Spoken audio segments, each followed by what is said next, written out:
the classic definition of passive aggressive is saying or behaving in one way, but actually doing something different. So that might mean, for example, you ignore a deadline after you said you would meet it, or you promised to send an email that you actually never send, or you might, display body language that indicates you're angry or upset. But when someone asks how you're doing, you say, I'm fine, right? And just sort of move on.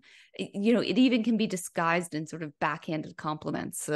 Someone who's behaving passive aggressively might say, I love your relaxed style, when really what they mean is, I think you're lazy, right? So there's all these ways in which they're just sort of dodging the directness that we expect from other people. It's really hard to deal with.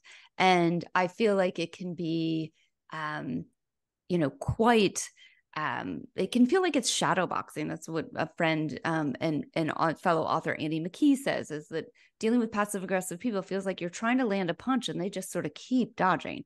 And punch hopefully not being actually the aggression, but the comment, the question. So one of the things you want to do, of course, is to avoid calling them passive aggressive. No one ever comes home from work at the end of the day and says, I was so passive aggressive at work, right? They might think, oh, I was petty, or, I didn't want to be as direct because I knew they couldn't hear what I had to say. And so instead of doing that, I think you really want to engage the person as much as you can and reflect on, have I set up the situation where they don't feel comfortable telling me exactly what they think, how they feel, what their opinions are.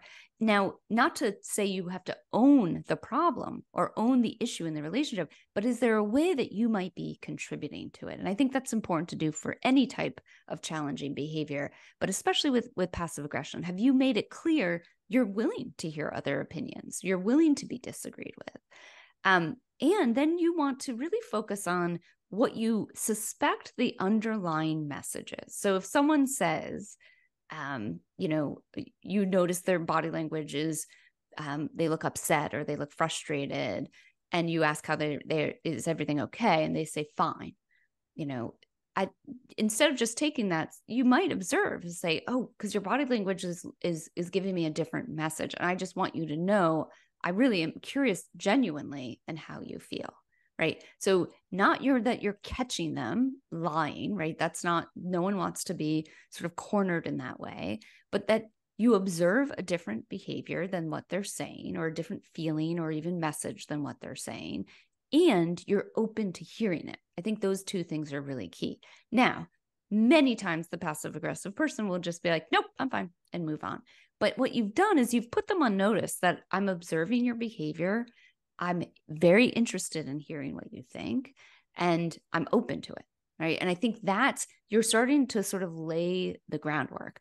The other thing you can do is sort of have team norms. So if the issue is that they promise to do something and then they never follow up after the meeting, maybe there's a way as a team you can create an accountability measure for that, right? So we send out a Google Doc at the end of the meeting with a list of what everyone has agreed to do. And when you've done it, it's on you to mark when you've done it. So that way, when you all get together again, there's evidence of what's happened, and there's no disagreement about, oh no, I didn't say that, or, well, I didn't think you really needed it done by this time. Like, that's another passive aggressive move, is often like, oh, I didn't know it was that important, or I didn't know you needed it done. So that you can sort of rely on the peer pressure of the group as well to do that.